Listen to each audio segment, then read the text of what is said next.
দিনটোৰ বহুত ব্যস্ততা হাতত লৈ ৰাতিপুৱা শুই উঠিলোঁ। গৃহকৰ্ম কৰি মন্দিৰৰ কাৰ্য সমাপন কৰি বজাৰলৈ গৈ যাচা এটা দি আহিলোঁ গুৱাহাটীলৈ। মই ভাবিলোঁ ৰাস্তাতে ৰাইজৰ লগত দুআষাৰমান কথা পাতোঁ। কিন্তু কথা হ'ল, কিনো কথা পাতোঁ? আপোনালোকে নিশ্চয় জানে যে মোৰ সকলো কথাই বাস্তৱৰ লগত জড়িত। মোৰ 3খন কিতাপৰ নামবোৰো বাস্তৱৰ লগতেই জড়িত।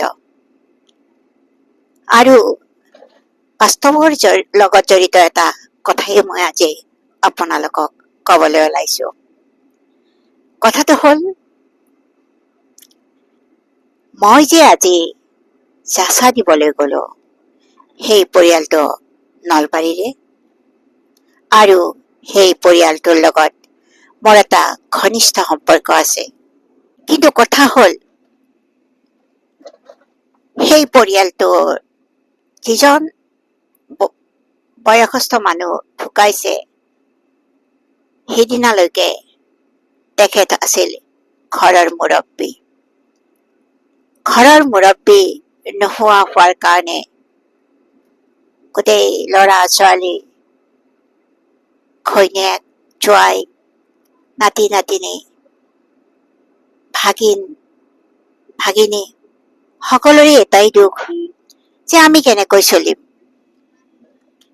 চাওকচোন গাইজ, যে সেই বয়োজ্যেষ্ঠ মানুহজনৰ বয়স হৈছে 80 বছৰ।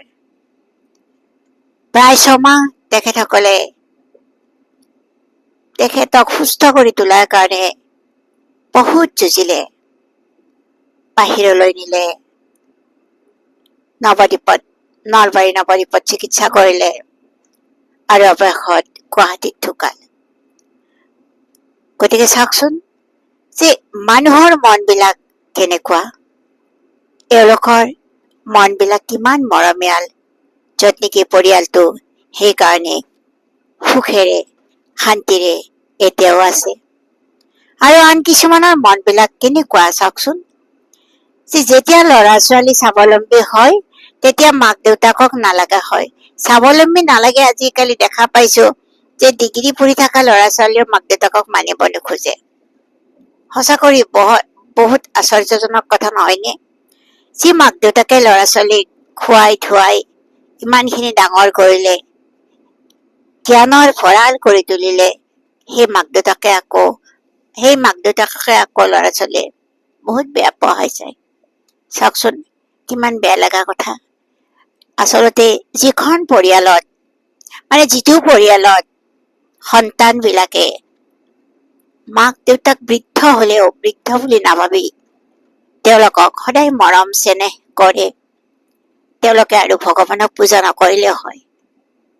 কাৰণ আমি ল'ৰা ছোৱালীক শিকাও যে পিতৃ মাতৃ আদি গুৰু। সঁচা কৰি আদি গুৰু যেতিয়ালৈকে থাকিব, মৃত্যু হলেও সেই আদি গুৰুক পাহৰি নাযায়, হৃদয়ত ফটোখন ৰাখি যদি জীৱনৰ গতিপথত আগবাঢ়ি যায়, নিশ্চয় সেই পৰিয়ালৰ ল'ৰা ছোৱালী কৃতকাৰ্য হবই।